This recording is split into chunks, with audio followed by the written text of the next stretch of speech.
আমৃত্য ভালোবাসি তোকে পর্ব ২ লিখনীতে সালমা চৌধুরী। এত বছর পর নিজের রুমটা আশ্চর্যান্বিত নয়নে দেখছে আবির। সেই পরিচিত ঘ্রাণ যেখানে সে নিজের জীবনে ১২টা বছর কাটিয়েছিল। যে রুমটা ছিল তার একান্ত ব্যক্তিগত, আজও তাই আছে। একটা জিনিসও এদিক সেদিক হতে দেয়নি আবিরের মা মালিহা খান। এমনকি রুমে বছরের পর বছর তালা দিয়ে রেখেছিলেন তিনি। যখনই ছেলের কথা মনে হতো ছেলের রুমে এসে নীরবে কেঁদে যেতেন, যেন কেউ বুঝতে না পারে। আবিরের রুমে ঢুকে লাগেজ খুলে নিজের পরনের টি শার্ট হাতে শাওয়ার নিয়ে চলে যায়। শাওয়ার শেষে বের হলেন একটা কফি কালার টি শার্ট আর একটা ট্রাউজার পরে, হাতে টাওয়েল নিয়ে মাথায় চুল মুছতে মুছতে। খাটে বসে আছে তানভীর। লাগেজ নিয়ে এসেই রুমে বসে আছে সে।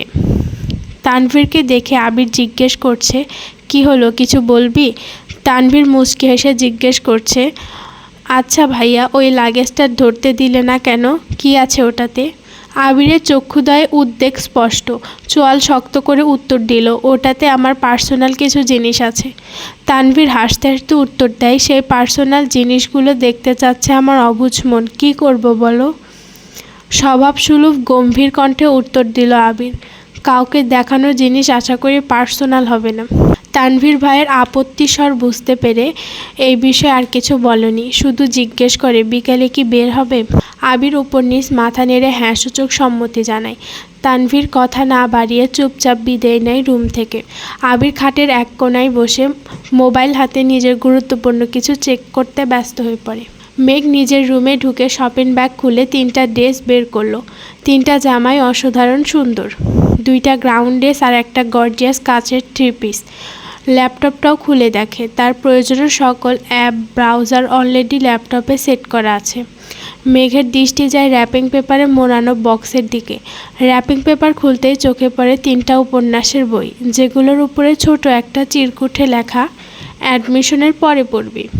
তার সাথে একটা ছোট বক্স, যেখানে এক বক্স রঙিন পাথর। মেঘের এই পাথরগুলো ছোটবেলায় খুব পছন্দ ছিল। তার সাথে একটা আইফোন 13 প্রো ম্যাক্স মোবাইলের বাক্স। ফোন দেখে মেঘের চক্ষু চড়ক গাছ। অনেকদিন যাবৎ মনের কোণে সুপ্ত ইচ্ছা ছিল একটা আইফোন কেনার, কিন্তু কাউকে বলার সাহস হয়নি তার। এগুলো দেখে খুশিতে গদগদ হয়ে পড়ছে মেঘ। ইন্টার সেকেন্ড ইয়ারে পড়াকালীন মেঘের যখন প্রাইভেট, কলেজ, কোচিং সব কিছু মিলিয়ে ব্যস্ততায় দিন কাটছিল, তখন তানভীর তার পুরনো একটা ফোন দিয়েছিল মেঘকে। সিমটাও ছিল তানভীরের। বাসায় মানুষের বাহিরে শুধু 3-4 জন বান্ধবীর নাম্বার ছিল সেই ফোনে। এমনকি স্যারদেরকেও নাম্বার দিতে নিষেধ করছিল কড়া ভাষায়। তানভীর বরাবরই বোনের ব্যাপারে খুব সিরিয়াস। ভাইরা বোনকে শাসন করে ঠিক আছে, কিন্তু তানভীর মেঘকে একটু বেশি শাসনে রেখেছে এত বছর। এইচএসসি পরীক্ষা চলাকালীন সময়ে নিজের মায়ের পেটের ভাই তানভীরকে খুব সাহস করে বলেছিল, ভাইয়া পরীক্ষা শেষ, আমাকে একটা নতুন ফোন কিনে দেবে? অগ্নিদৃষ্টিতে তাকিয়েছিল তানভীর, যেন মস্ত বড় অন্যায় করে ফেলেছে। তারপর মেঘ নতুন ফোনের আশা পুরোপুরি ছেড়ে দিয়েছিল। আজ সে না চাইতে আইফোন পেয়ে গেছে, ল্যাপটপ পেয়ে গেছে, এ যেন মেঘ না চাইতেই জল। আনমনে ভাবছে, মনে হয় তানভীর ভাইয়া বলেছে ফোন আনতে আর ল্যাপটপ আনতে, না হলে উনি কিভাবে জানবে আমার ফোন নেই। এদিকে 1 ঘন্টা যাবৎ ফোনে মনোযোগ দিয়ে কী যেন কাজ করছে আবির। হঠাৎ আদি দৌড়ে এসে দাঁড়ায় দরজায়। আদি, ভাইয়া তোমায় খেতে ডাকছে। আবির, যা আসছে। 10 মিনিটের মধ্যে সাদা শার্ট পরে রেডি হয়ে নিচে নামলো আবির। অসময়ে তেমন কেউ নেই এই নিচে।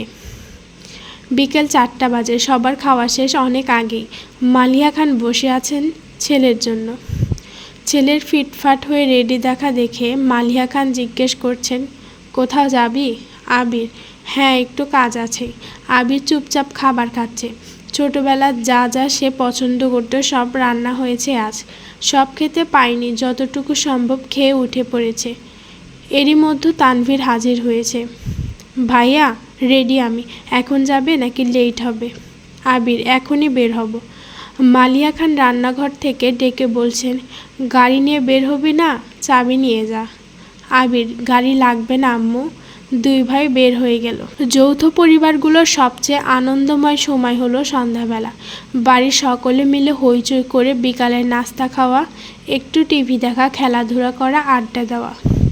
সমস্যা শুধু বড় ভাই তানভীর সবসময় মেঘকে চোখে চোখে রাখে। কি করছে কি না করছে, কখন খাচ্ছে, পড়াশোনা করছে কি না, এসব কিছু দেখাই যেন তার একমাত্র কাজ। কিন্তু মিম আর আদিকে কোনো দিন একটা ধমক পর্যন্ত দেয়নি তানভীর। এ কেমন দুর্মুখ ব্যবহার। তানভীর যতক্ষণ বাসার বাহিরে থাকে মেঘ ততক্ষণ মুক্ত স্বাধীন। তানভীর বাসায় না থাকায় 3 ভাই বোন মিলে ছোটাছুটি করছে। মেঘ যা বলে ছোট দুইটা তাই করে। মেঘ আর আবিরের এখনও দেখা হয়নি। মেঘ কোচিং থেকে এসে রুমে যে ঢুকেছিল তার গিফট নিয়ে ব্যস্ততার কারণে সবেমাত্র রুম থেকে নিচে এসেছে। অন্যদিকে আবির বাসা থেকে চলে গেছে আরও 2 ঘন্টা আগে। মেঘ, মিম আর আদির ছোটাছুটি শেষ হয় বড় আব্বু জনাব আলী আহমদ খানের বাসার প্রবেশ দেখে। আলী আহমদ খান বাসায় ঢুকতে ঢুকতে নিজের স্ত্রী মালিহা খানকে জিজ্ঞেস করলেন, আবির কোথায়? মালিহা খান উত্তরে বললেন, ও তো তানভীরকে নিয়ে বের হলো, বলল কি কাজ আছে।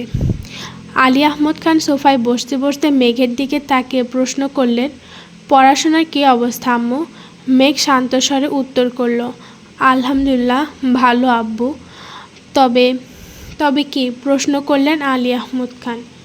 আমার ফিজিক্স আর ম্যাথে একটু সমস্যা, কোচিংয়ের সাথে কুলাতে পারছি না, প্রাইভেটগুলোতেও অনেকটা এগিয়ে গেছে। আলী আহমদ খান, ঠিক আছে, তোমার জন্য প্রাইভেট টিউচার নিয়ে আসবো। কাল বা পরশুর মধ্যে ম্যানেজ করতেছি, তুমি চিন্তা করো না, মন দিয়ে পড়াশোনা করো আম্মু। তোমার ভাই তানভীর তো আমার কোনো কথা শোনে না, আর না শুনে তোমার আব্বুর কথা। কোথা থেকে মাথায় ভূত চেপেছে রাজনীতি করবে, পড়াশোনায় গুরুত্ব না দিয়ে রাজনীতিতে গুরুত্ব দিচ্ছে। তুমি পড়াশোনা করো ভালো করে, মেডিকেলে অথবা ঢাকা বিশ্ববিদ্যালয়ে যেন চান্সটা হয়ে যায়। জি বড় আব্বু, চেষ্টা করব। খেয়েছো কিছু তোমরা? আলী আহমদ খান জিজ্ঞেস করলেন। এবার উত্তরটা মিম দিল। হ্যাঁ বড় আব্বু, খেয়েছি আমরা। ঠিক আছে, এখন রুমে গিয়ে পড়তে বসো। 3 ভাই বোন কোনো কথা না বলে 3 দিকে যার যার রুমে চলে যায়। রাত 9টায় বাড়িতে ঢুকে আবির আর তানভীর।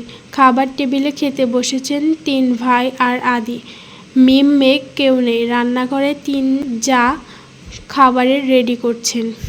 বিকেলে আবির সাদা শার্ট পরে বেরিয়েছিল।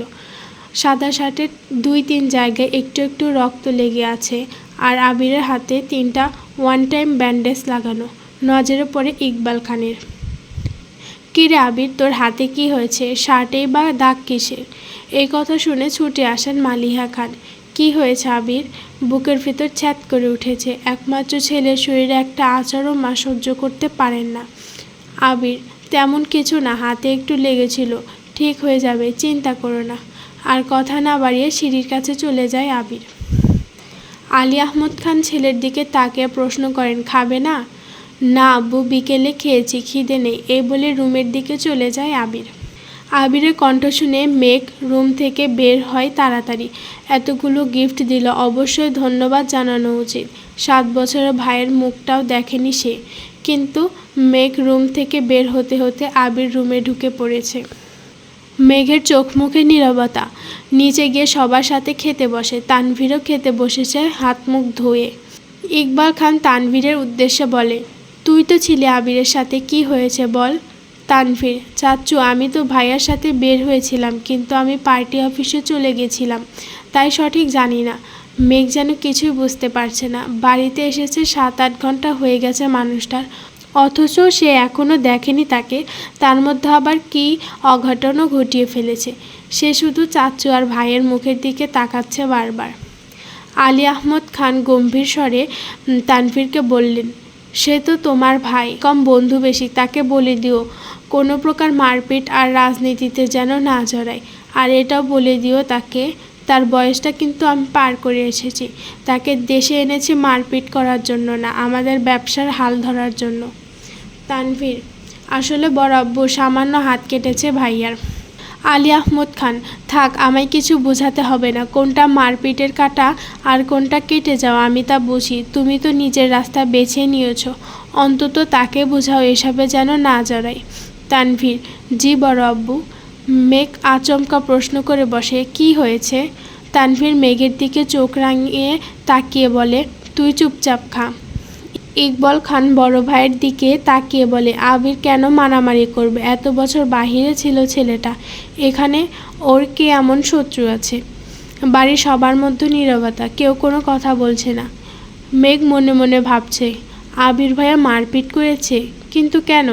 এত বছর ভাবতাম আমার ভাই পচা, রাজনীতি করে, আমায় শাসন করে, কিন্তু আবির ভাই তো দেখা যাচ্ছে পুরোই হিটলার। এই অবধি ছিল আমৃত্য ভালোবাসি থেকে পর্ব দিয়ে। আমাদের সাথে থাকার জন্য ধন্যবাদ।